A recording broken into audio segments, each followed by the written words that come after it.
नमस्कार साथियों, किसी भी कंपटीशन के लिए इडियम एंड फ्रेजेस या वोकैब का पार्ट काफ़ी इम्पोर्टेंट हो जाता है, जिसको हम किसी भी कंडीशन में छोड़ नहीं सकते क्योंकि इसका मार्जिन भी काफ़ी होता है पेपर में। अब जहाँ तक किसी भी कंपटीशन की बात है, अगर आप सोचते हो कि मैं बिना वोकैब किए ही पास हो सकता हूँ, तो ये थोड़ा मुश्किल काम है, जटिल काम है। हो सकता है पास हो जाओ लेकिन वोकैब के आधार पर आप मेरिट में आने के आपके चांस ज़्यादा अच्छे रहते हैं। इसीलिए मैंने आपके लिए इडियम एंड फ्रेजेस को एक सिंपल भाषा में एक ट्रिक के माध्यम से कराने का प्रयास किया है। वीडियो अच्छा लगे तो लाइक, शेयर और सब्सक्राइब जरूर करें, बेल आइकन दबाएं ताकि आगे आने वाला वीडियो भी आपको मिलता रहे। नेक्स्ट शुरू करते हैं वोकैब का पार्ट। सबसे पहला इडियम है हैंड पैक्ड हस्बैंड। अब आप ये समझ लिए, जब आप एक मुर्गी को पैक कर लें तो आप उसको अपने कंट्रोल में कर लेते हो, उसको गुलाम बना लेते हो। और इसी प्रकार से मुर्गी की तरह अगर आदमी को पैक कर लें, उसको कंट्रोल में कर लें, तो वो भी क्या बन जाता है? गुलाम, जिसको हम कहते हैं जोरू का गुलाम।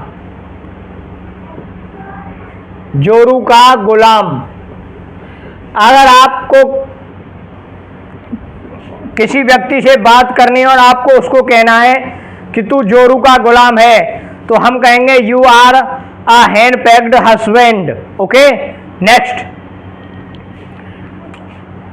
ए man control in her wife, in his wife. A man control in his wife, एक व्यक्ति जो अपनी पत्नी के कंट्रोल में है, नियंत्रण में है, उसको कहते हैं hand packed husband. Next, a white elephant, सफेद हाथी। आप जानते हो कि हाथी एक ऐसा प्राणी है जो बहुत ज़्यादा काम का नहीं है, उसमें भी सफेद हाथी हो तो आप सिर्फ उसको देखना चाहोगे और आप उसको खरीदोगे तो महंगा आएगा। जिस प्रकार से एक बार उत्तर प्रदेश सरकार ने, आपको पता है कि हाथी लगवा दिए थे जगह जगह, तो वो अपनी पार्टी का प्रचार मात्र किया था उसने, लेकिन वो हाथी आम जनता के लिए तो यूजलेस थे ना, महंगा भी।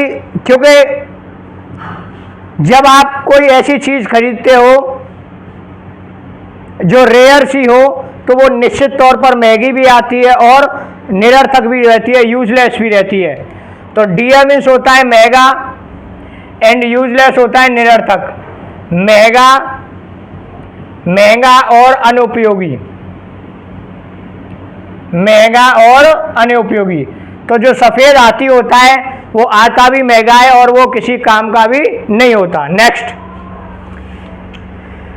एप्पल ऑफ वंस आइज, किसी की आंख का तारा होना, किसी की आंख की सेब होना। जिस तरह से सेब किसी भी व्यक्ति के लिए महत्वपूर्ण होती है, इसी तरह से एक व्यक्ति जो कि किसी के द्वारा पसंद किया जाता है, जो किसी का फेवरेट होता है, वो उसका प्यारा भी होता है। वो उसका क्या होता है? प्यारा।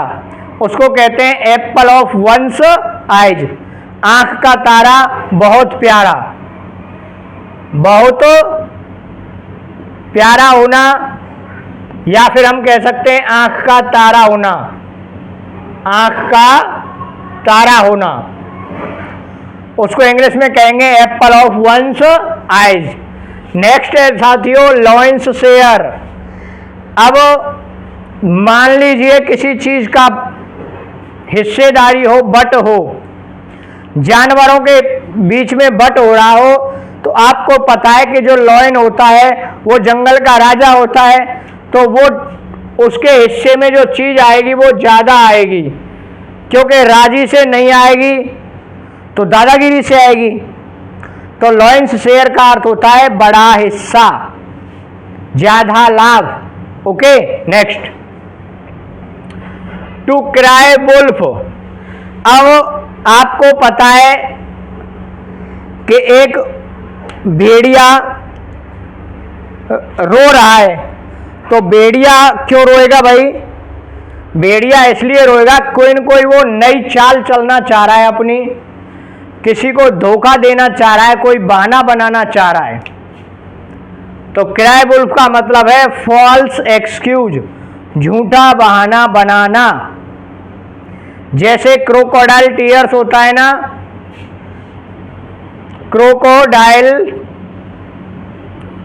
क्रोकोडाइल्स टीयर, घड़ियाली आंसू बहाना कहते हैं ना इसको हम। मगरमच्छी आंसू बहाना, क्योंकि मगरमच्छ कब आंसू बहाता है? कभी नहीं। तो वो झूठा बहाना बनाता है, दिखावा करता है झूठा। तो फॉल्स एक्सक्यूज झूठा दिखावा करना या झूठा बहाना बनाना। नेक्स्ट आता है keep under raps. Keep means रखना, अंडर मीन्स नीचे, रैप मीन्स पर्दा। अब किसी चीज को आप पर्दे के नीचे रखे हुए तो इसका मतलब आप किसी चीज को छिपाना चाहते हो। कोई चीज अगर पर्दे के नीचे रहेगी तो आप उसको छिपाना चाहते हो। रहस्य बनाए रखना, रहस्य बनाए रखना या रहस्य रखना।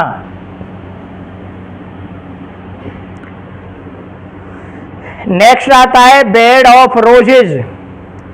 बिस्तर पर अगर गुलाब के फूल पड़े हुए तो अर्थात सुखद दिन है, अर्थात सब कुछ आसान है। बेड ऑफ रोजेज का मतलब होता है इजी सिचुएशन, आसान स्थिति। सब कुछ सामान्य है तब बेड ऑफ रोजेज मिलेगा आपको। नेक्स्ट आता है बेड ऑफ थॉर्न्स। बेड में बिस्तर पर, थॉर्न्स में कांटे बिछे हुए हैं और बिस्तर पर कांटे बिछे हुए हैं अर्थात व्यक्ति परेशानी में है। व्यक्ति किस में है? परेशानी में। भाई आप सोचिए कि जब आप बढ़िया रहते हो, खुश रहते हो, आपको कोई तकलीफ नहीं है, तो एक आराम की नींद पूरी करते हो, तो वो सिचुएशन होती है बेड ऑफ रोजेस। और जब आप कहीं रास्ते में फंस गए, भटक गए, खो गए और आपको कहीं जंगल में रात गुजारनी पड़ गई और उस समय आप सो रहे हो, तो आपके लिए प्रॉपर व्यवस्था नहीं है सोने की, तो वो आपके लिए जिस जगह पर भी आप सो रहे हो वो कंडीशन हो गई आपकी bed of thorns. It means difficult situation, कठिन स्थिति।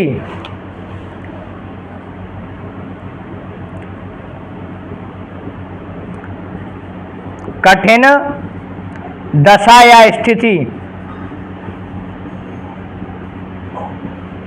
नेक्स्ट आता है साथियों the man in the street. आदमी गली में। आदमी गली में कौन घूमता है? मान लो कोई आदमी पैदल घूमता है, इधर से उधर, इधर से उधर, तो वो कोई सामान्य आदमी है, क्योंकि जिस आदमी के पास काम होगा वो तो अपने काम में व्यस्त रहेगा, फालतू में क्यों घूमता नजर आएगा। तो the man in the street का मतलब होता है साधारण। ऑर्डिनरी मीन्स होता है साधारण या सामान्य आदमी, साधारण आदमी,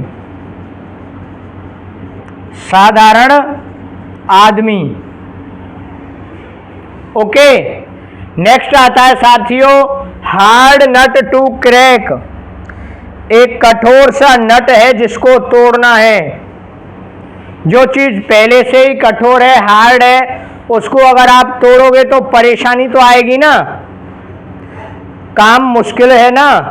अगर आपसे कह दिया कि आपको पहाड़ तोड़ना है तो पहाड़ तोड़ने का काम मुश्किल है। आपको लोहे का कोई नट दे दिया कि इसको आप तोड़िए, तो ऐसे तो टूटेगा नहीं कि आपने ऐसे हाथ से दबाया और टूट गया, तो वो उसको तोड़ना मुश्किल काम होगा। आप हथौड़ा वगैरह कोई चीज़ यूज करेंगे तब जाके वो टूटेगा। तो ये जो काम होता है वो काम होता है कठिन कार्य, जिसको हम कहते हैं डिफिकल्ट टास्क, कठिन कार्य। नेक्स्ट आता है साथियों अ स्नेक इन द ग्रास। एक सांप जो कि घास में है। जब कोई सांप घास में है, इसका मतलब मान के चलिए आपका पार्क है और आपके पार्क में कोई सांप है। पार्क आपका है, आप वहाँ रहते हो, वहाँ सांप है। ऐसी सिचुएशन जो होती है ना।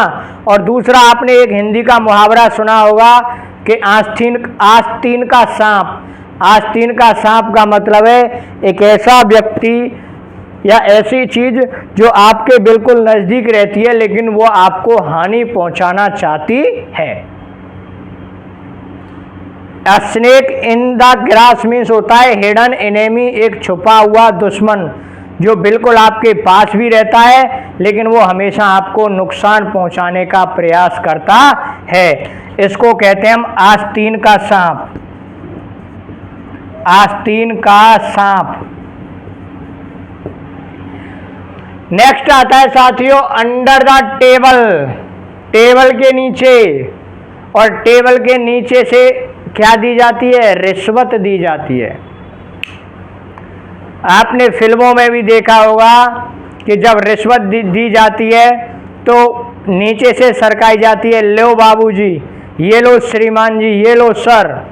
तो जब अंडर द टेबल कोई काम किया जाता है तो वो किसी न किसी बात को छिपाने के लिए, सामने वाले को बहलाने फुसलाने के लिए, सामने वाले को मनाने के लिए जो काम किया जाता है वो रिश्वत के तौर पर किया जाता है।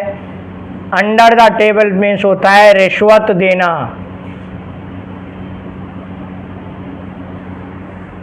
थैंक यू साथियों।